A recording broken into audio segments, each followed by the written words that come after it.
Salve Maria, dia 13 de abril de 2021, da segunda semana da Páscoa. O evangelho de hoje encontra-se em São João, no capítulo 3, nos versículos do 7 ao 15. Do evangelho segundo João. Naquele tempo disse Jesus a Nicodemos: Vós deveis nascer do alto. O vento sopra onde quer, e tu podes ouvir o seu ruído, mas não sabes de onde vem nem para onde vai. Assim acontece a todo aquele que nasceu do Espírito. Nicodemos perguntou: Como é que isso pode acontecer?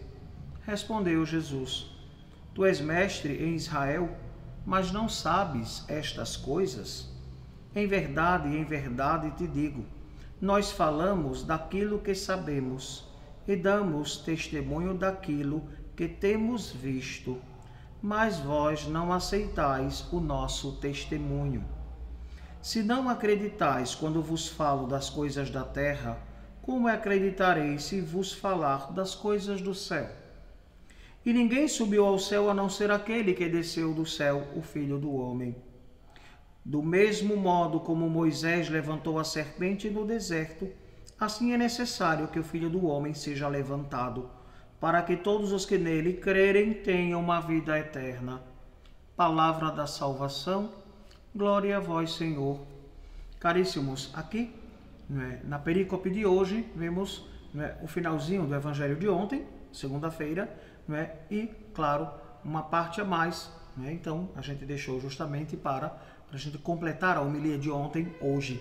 E então nós percebemos todo este diálogo, claro, a vida eterna, nascer de novo, onde Jesus está explicando a Nicodemos toda essa realidade, e claro, Nicodemos está levando tudo ao pé da letra, ipsiliteris. Então, pensando que a realidade é esta, simplesmente voltar ao ventre da mãe, mas Jesus está falando da realidade de nascer no Espírito, nascer regenerado pela água do batismo. E vai mais além, Jesus nos fala também: o vento sopra onde quer. Esta realidade, trazendo para nós, é um mistério. Deus usa o seu modo, o seu método para chegar até a humanidade.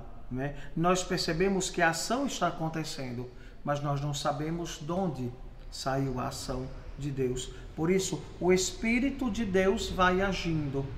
Ninguém controla, ninguém é dono da ação do Espírito Santo, Aqui e acolá a gente vê, em certas TVs protestantes, onde o pastor, diz, que intima o Espírito Santo a fazer isso, fazer aquilo outro.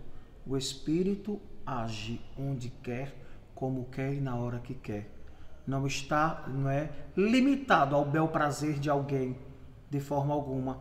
Senão nós teríamos inúmeras pessoas que curavam, que faziam milagres. Mas o Espírito de Deus age onde Ele quer.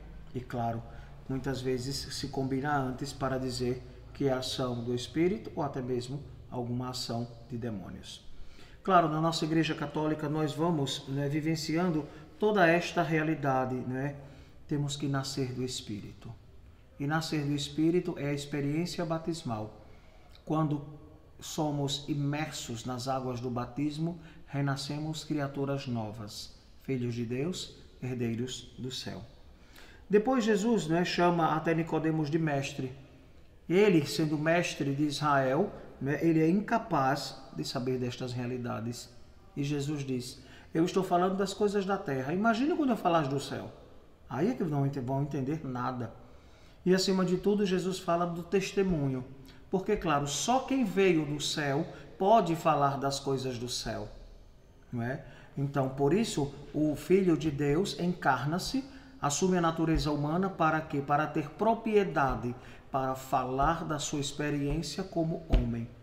Porque como Deus ele já sabia, pois ele veio de junto do Pai e do Espírito Santo. Então, em Cristo encontra-se estas duas naturezas, a natureza divina, a natureza humana, em uma única pessoa, a pessoa do Filho. E Jesus nos diz mais ainda, do mesmo modo como Moisés levantou a serpente no deserto, assim é necessário que o Filho do Homem seja levantado.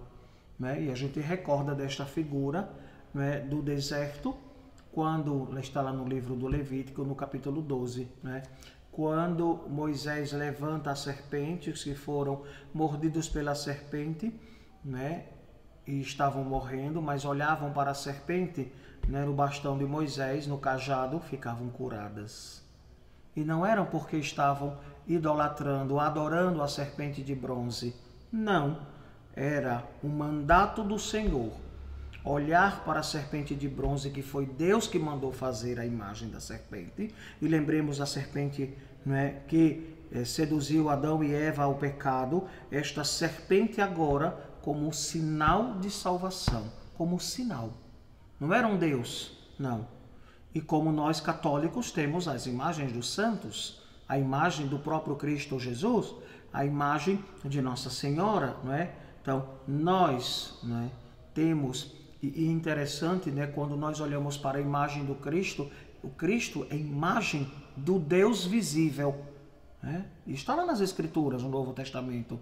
Jesus é a imagem do Deus visível, porque Deus ninguém tinha visto. Por isso nós podemos fazer imagens do Cristo para nos recordar como Deus é quando assumiu a natureza humana. E nós não adoramos imagens, nós veneramos, como é um retrato de um parente nosso, de algum conhecido, de algum amigo, de um familiar, e principalmente aqueles que nós amamos e que nós perdemos. Recordamos por uma foto. Se temos carinho, amor a estas pessoas, imagine a Jesus, a Maria, a mãe de Jesus, ou até aos santos. Então, são realidades que a Escritura vai nos dando e, claro, vai nos ensinando a cada dia, né, a viver esta realidade.